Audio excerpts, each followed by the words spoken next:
देखिए, ये सरकार को समाज के खिलाफ है, तो इसलिए उस समाज के लाउड स्पीकर क्या बहुत सी चीज़ों पर ये उनके साथ जुल्म कर रहे हैं। सरकार कह रही है जो मैंने बजट पेश किया वो ऐतिहासिक बजट है, सबके लिए फायदेमंद रहा, उसमें आपका क्या? हर बजट ऐतिहासिक होता है, उसमें इतिहास छिपा रहता है। पिछला बजट भी ऐतिहासिक था, 8 लाख करोड़ का, अब की बार 9 लाख करोड़ का, 1000 करोड़ का है। तो बजट तो ऐतिहासिक होता ही है, क्योंकि उसमें उत्तर प्रदेश की प्रगति और विकास का मॉडल छिपा रहता है। तो बजट तो ऐतिहासिक हर सरकार प्रस्तुत करती है, लेकिन वो जमीन पर कितना काम कर पाती है ये सोचने का विषय है। जैसे इनके बहुत महत्वपूर्ण विभाग है, स्वास्थ्य विभाग, लोक निर्माण विभाग है। अभी कल जब सिंचाई पे बात हो रही थी तो जो पुरानी परियोजनाएं हैं उसको ये मेंटेन नहीं करा पाए, चालू ही नहीं करा पाए।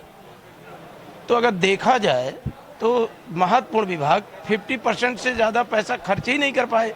तो जो जमीन पे पैसा गया ही नहीं तो विकास दिख नहीं रहा है।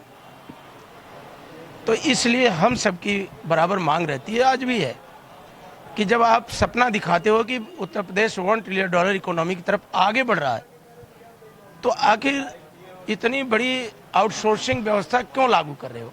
आउटसोर्सिंग कारपोरेशन बनाने की आवश्यकता क्या है? इस बात को मुख्यमंत्री जी स्पष्ट ही नहीं करते। और हम आपके बीच भी ये प्रश्न खड़ा करते हैं कि अगर आप इसी सचिवालय का ही कर लें तो जो पुराने कर्मचारी हैं उसी काम के लिए, चाहे वो अर्दली हो हमारा, चाहे टाइपराइटर हो, बाबू हो, उसी काम के लिए 70,000 पाते हैं, और दूसरा जो आउटसोर्सिंग में वो 10 से 12,000 पा रहा है।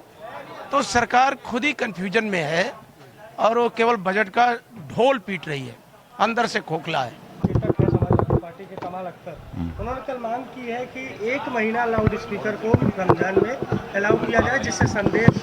देखिए, हमेशा आप एक चीज़ जान लीजिए, हमारा देश सर्वजातीय और सांप्रदायिक सौहार्द का प्रतीक है, विविधताओं वाला देश है हिंदुस्तान। यहाँ पर हिंदू, मुसलमान, सिख, ईसाई सब लोग, सब जाति धर्म के लोग मिलजुल कर रहते हैं। तो इसीलिए हम लोगों को एक दूसरे का सम्मान करना चाहिए। रमजान का पाक महीना है, सब लोग व्रत रखते हैं, फास्ट रखते हैं, तो ऐसे मौके पर उनको भी अच्छे तरीके से मनाने का मौका देना चाहिए। लेकिन जो आजकल चल रहा है, हमने देखा कल इनके डीसीएम जो डिप्टी चीफ मिनिस्टर हैं, किस तरीके से 101 लोगों को बुलाकर, बुटुक हैं, तो उनको बुलाकर कैसे चोटी की पूजा कर रहे थे।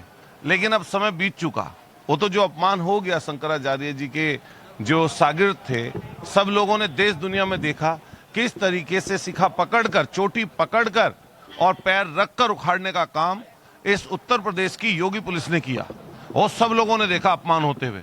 तो मैंने कल भी सदन में बोला, मैंने कि चाणक्य जो थे उनके लिए ये कहा जाता है कि वो विद्वान थे, और ऐसे विद्वान थे कि उन्होंने मगध के सम्राट घनानंद को उखाड़ के फेंक दिया था।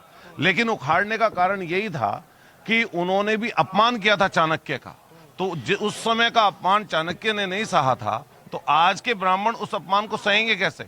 और जिस तरह चाणक्य ने उस समय पर सौगंध खाई थी कि इस मगध के सम्राट को उखाड़ के फेंक दूंगा, आज इस समय पर भी ब्राह्मण समाज ने कसम खा ली है कि इस भारतीय जनता पार्टी की आताताई सरकार को उखाड़ कर फेंकने का काम करें।